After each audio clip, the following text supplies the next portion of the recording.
Muito obrigado, Sr. Presidente, Sra. Ministra, Sr. Secretário de Estado, Sr. Vice-Presidente da Mesa.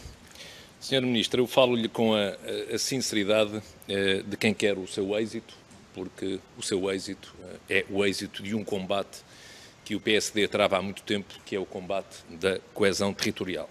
Mas aquilo que eu tenho para lhe dizer não só não me anima, como me parece que retira a esperança de muitos daqueles que achavam que agora é que era, agora é que o interior dava o salto e agora é que o interior passava também a ser filho de Deus.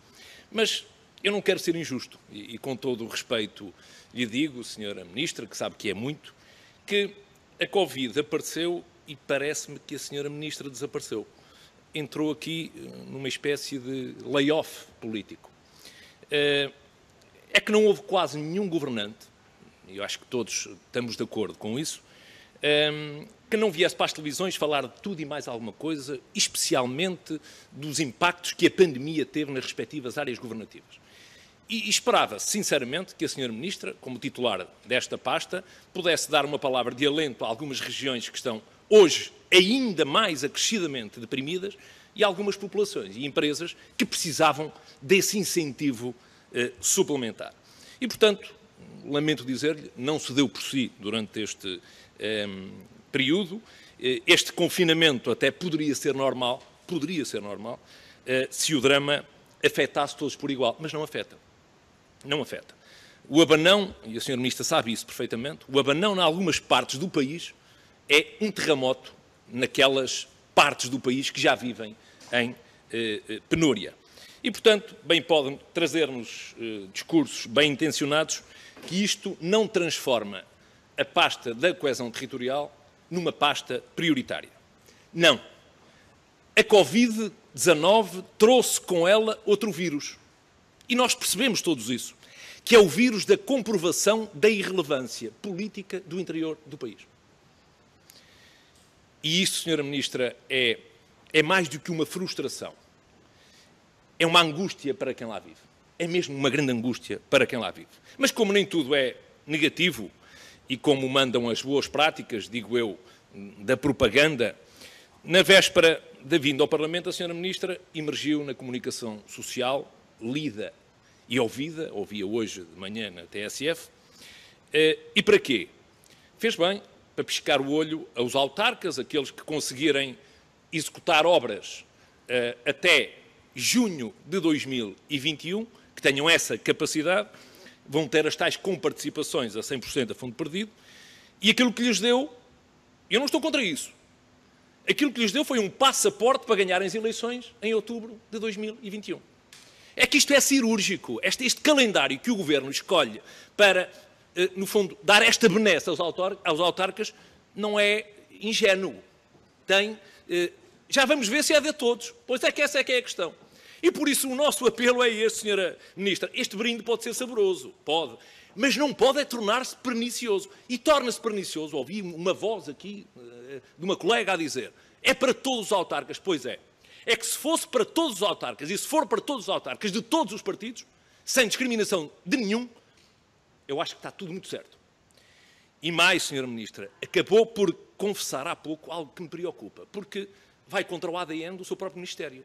A Sra. Ministra diz que retirar a uns municípios, àqueles que são mais pobres, para dar aos municípios mais ricos, pode ser uma inevitabilidade, porque os mais pobres não têm essa capacidade de fazer essas obras, e isto é, digamos, o fator mais inimigo que há da coesão territorial.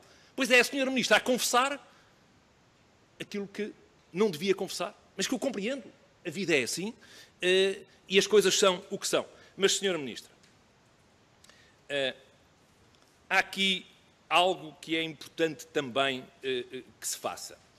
É que nós não devemos destinar estes dinheiros a obras de fachada, aqueles investimentos que praticamente morrem no dia da sua inauguração, que é aquilo que o país tem feito durante longos anos. E, portanto, aqueles investimentos reprodutivos, de valor acrescentado, de médio e longo prazo, aqueles que têm alguma mais-valia empresarial, esses deviam ser os investimentos prioritários. Portanto, se estas premissas forem respeitadas, eu acho que o Governo e o país dão um passo em frente. Se não forem respeitadas, então parece-me que o passo é um passo atrás, não é um passo à frente. E eu acho que o Governo tem que dar uns passos à frente, mais alguns, relativamente aos programas de trabalhar no interior. E já agora, ó Sr. Ministro, há pouco disse aí o nome correto do programa, Mais Coesão. Pois aquilo que aparece em todos os fóruns na sigla é mais CO3SO. Não há um português que saiba o que é isto. E, portanto, quanto mais nós queremos enriquecer um nome pomposamente, lá pôr qualquer coisa, mais dificuldades criamos ao cidadão. Ninguém sabe o que é isto. E, portanto, o Mais Coesão, sim. E, portanto, tirem lá o 3 e ponham um E. Invertam as coisas ao contrário. Porque, às vezes, há pequenas coisas que chateiam. Esta é uma daquelas que chateia. E há mais outras coisas que chateiam. Porque o Governo, nestas matérias, em todos os programas que lançou, eu acho que ainda não regulamentou. É burocrata. É burocrata, Sra. Ministra. Relativamente aos apoios à habitação, a única coisa que se sabe, que eu sei que li, é que tem que haver articulação dos Ministérios da Coesão Territorial, da Habitação, das CCDRs, das Câmaras Municipais, do Instituto Nacional de Habitação, e, portanto, num esquema aqui de portas giratórias que geralmente nunca dá bom resultado. E pior que isso, o acompanhamento da execução destas medidas, veja, é feito por quem? Por uma comissão interministerial, não sei se já está constituída ou não, mas isto não lembra, com respeito pelos carecas, não lembra o careca. É assim, é uma comissão interministerial da coesão territorial, da economia, das finanças, da habitação, do planeamento, da educação, quer mais, Sr. Ministro, do trabalho, da agricultura. Isto é um rodízio tão variado, eu termino, Sr. Presidente, é um rodízio tão variado que tem tudo para causar indigestões. Eu só queria, Sra. Ministra, relativamente às scouts e às portagens, deixar-lhe aqui uma inquietação rápida e um vaticínio. A inquietação é que o Governo parece ter, primeiro, anunciado descontos e só depois é que foi ou vai negociar com as concessionárias. Isto é um erro de palmatória. Porque está-se a abrir uma caixa de Pandora e está-se a criar um prejuízo brutal ao Estado que perde imensa capacidade negocial, depois de anunciar que já vai reduzir as portagens. E o vaticínio é que quem faz promessas muito tempo antes do tempo, o que acontece é que se arrisca a meter a viola no saco. E o que foi anunciado, Sra. Ministra, é que havia redução de portagens. Mas já li em qualquer lado que a Sra. Ministra já terá dito que, em face da pandemia, as coisas podem não ser bem assim. E, portanto, aquilo que eu lhe pergunto é o seguinte, para terminar mesmo, Sr. Presidente.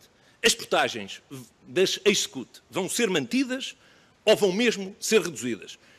É que, sabe, Sra. Ministra, não vale a pena e não basta apenas o Governo fazer juras de amor ao interior. É mesmo preciso casar com ele. Muito obrigado. Muito obrigado.